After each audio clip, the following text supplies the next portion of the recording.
విశాఖపట్నం సీతమ్మధారలో హనుమత్ జయంతి వేడుకలు ఘనంగా నిర్వహించారు. సీతమ్మధారలోని 108 అడుగుల భారీ హనుమాన్ ఆలయం, కంచరపాలెం యోగాంజనేయ స్వామివారి ఆలయం, చిలకపేట శ్రీ విజయ ప్రసన్నాంజనేయ స్వామి ఆలయాలకు భక్తులు పోటెత్తారు. రామబంటు హనుమాన్ అంటూ భక్తుల రామనామ స్మరణతో ఆలయ ప్రాంగణం మారుమోగింది. హనుమాన్ జయంతి సందర్భంగా ఆలయాల్లో వేకువజాము నుంచి అర్చకులు ప్రత్యేక అభిషేకాలు, పూజలు నిర్వహించారు. భక్తులు విశేషంగా ఆలయాలకు తరలివచ్చి స్వామిని దర్శించుకుని తీర్థ ప్రసాదాలు స్వీకరించారు.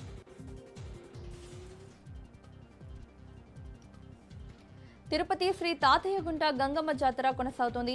మే 5 నుండి ప్రారంభమైన ఈ జాతర 8 రోజుల పాటు అత్యంత వైభవంగా జరగనుంది. నేడు వేకోజామున నిర్వహించే అమ్మవారి అభిషేకానికి పెద్ద సంఖ్యలో భక్తులు తరలివచ్చి పాల్గొన్నారు.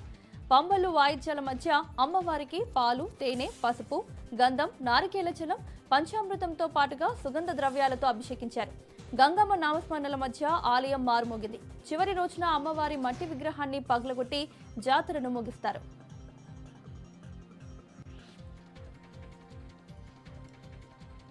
నంద్యాల జిల్లా ప్రముఖ పుణ్యక్షేత్రమైన శ్రీశైలం దేవస్థానానికి భారీ విరాళం సమర్పించారు.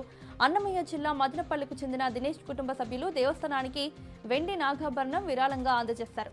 2 కేజీల 610 గ్రాముల బరువున్న 5 శిరస్సులు గల వెండి నాగాభరణాన్ని అమ్మవారి ఆలయ మండపంలో ప్రధాన అర్చకుల సమక్షంలో అందించారు. నాగాభరణాన్ని అందజేసిన దాతకు దేవస్థానం రసీదు, వేదాశీర్వచనం, శ్రీ స్వామి అమ్మవారి శేష వస్త్రాలు ప్రసాదాలతో దాతలను సత్కరించారు.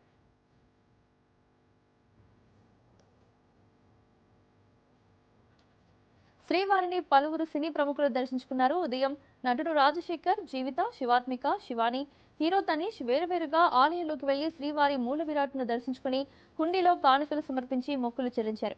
అనంతరం ఆలయ అధికారులు స్వామివారి పట్టు వస్త్రంతో సత్కరించి తీర్థ ప్రసాదాలను అందజేశారు.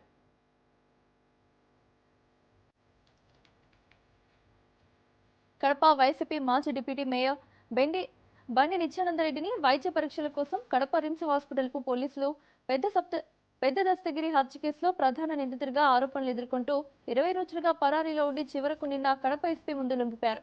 ఇప్పటికే 11 మందిని పోలీసులు అరెస్ట్ చేశారు. ఈ కేసులో నిత్యానందరెడ్డి A30 నిందితుడిగా ఉన్నారు. నిత్యానందరెడ్డిని అదుపులోకి తీసుకుని విచారణ కోసం రహస్య ప్రదేశానికి తరలించిన పోలీసులు నేడు వైద్య పరీక్షల కోసం ఆసుపత్రికి తరలించారు. ఎలాంటి ఉద్రిక్తతలు తలెత్తకుండా రిమ్స్ వద్ద పోలీసులు భారీ బందోబస్తు ఏర్పాటు చేశారు.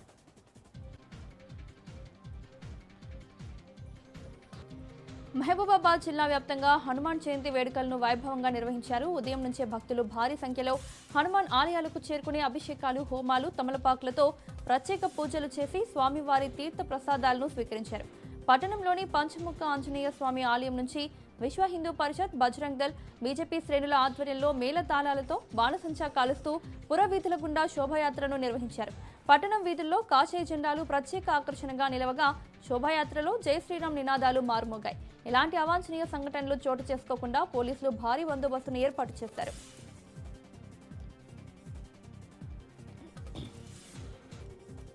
జయశంకర్ భూపాలపల్లి జిల్లా గణపురం మండలం కేంద్రంలో దొంగలు రెచ్చిపోతున్నారు. చెల్పూర్ శివారులోని సింగరేణి 1000 క్వార్టర్స్ లో ఓ ఇంట్లోకి చోరీగాళ్లు చొరబడి 4 తులాల బంగారం, విలువైన వస్తువులతో పాటు కొంత నగదు ఎత్తుకెళ్లారు. బాధితుల ఫిర్యాదు మేరకు కేసు నమోదు చేసుకున్న పోలీసులు క్లోజ్ టీంతో దర్యాప్తు చేపట్టారు. పట్టణ గ్రామాల్లో సైతం చైన్ స్నాచింగ్, తాళాలు వేసిన ఇళ్లనే టార్గెట్ గా లూటీ చేస్తున్నారు. వరుస చోరీలతో జనాలు భయాందోళనకు గురవుతున్నారు.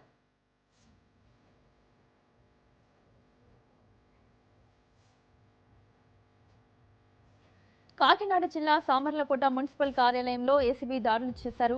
ఓ కాంట్రాక్టర్ వద్ద 10,000 లంచం తీసుకుంటూ ఏసీబీ అధికారులకు డీఈ శశిధర్ పట్టుబడ్డాడు. కాంట్రాక్టర్ బిల్లుల మంజూరుకు సొమ్ములు డిమాండ్ చేసిన డీఈ విడతల వారీగా సొమ్ములు ఇచ్చేందుకు అంగీకరించాడు. దీంతో విసుగు చెందిన కాంట్రాక్టర్ ఏసీబీ అధికారులను ఆశ్రయించాడు.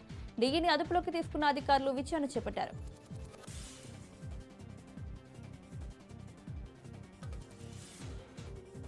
సిద్దిపేట జిల్లా మిరుదొడ్డి వ్యవసాయ మార్కెట్ కమిటీని రాష్ట్ర వ్యవసాయ కమిషన్ చైర్మన్ కోదండరెడ్డి సందర్శించారు. పీఏసీఎస్ ఆధ్వర్యంలో కొనసాగుతున్న పొద్దుతిరుగుడు మొక్కజొన్న కొనుగోలు కేంద్రాన్ని పరిశీలించి రైతులతో నేరుగా వారి సమస్యలను అడిగి తెలుసుకున్నారు. గత నెల రోజులుగా ధాన్యం తీసుకొచ్చి కొనుగోలు కేంద్రంలో పడిగాపులు కాస్తున్నామని రైతులు ఆవేదన వ్యక్తం చేశారు. పొద్దుతిరుగుడు మొక్కజొన్న కొనుగోలు చేయడంలో ప్రభుత్వం తీవ్ర జాప్యం చేస్తోందని ఆరోపించారు.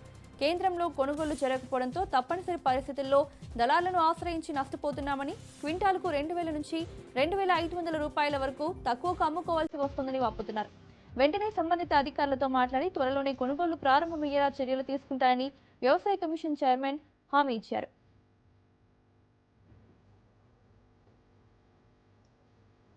కరీంనగర్ జిల్లా శంకరపట్నం మండల కేంద్రంలో వడ్ల కొనుగోలులో జరుగుతున్న జాప్యాన్ని నిరసిస్తూ బీఆర్ఎస్ ఆధ్వర్యంలో రైతులు ధర్నా రాస్తారోకో నిర్వహించారు. ఐకేపీ కేంద్రాల్లో నిల్వ ఉన్న వరి ధాన్యాన్ని వెంటనే కొనుగోలు చేయాలని డిమాండ్ చేస్తూ ప్రభుత్వానికి వ్యతిరేకంగా నినాదాలు చేశారు. అనంతరం తహసీల్దార్కు వినతి పత్రం అందజేసి సమస్యను తక్షణమే పరిష్కరించాలని కోరారు.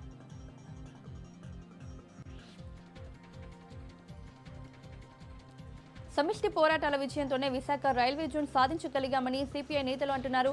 దక్షిణ కోస్తా రైల్వే జోన్ను ఏర్పాటు చేస్తూ కేంద్రం గెజిట్ ప్రకటన చేయడం రాజకీయ పార్టీలు, పౌర, ప్రజా సంఘాల సమిష్టి విజయమని సిపిఐ రాష్ట్ర కార్యదర్శి సత్యనారాయణ అన్నారు. ఇది ఏ ఒక్క పార్టీ సాధించిన వ్యక్తిగత విజయం కాదని తెలిపారు.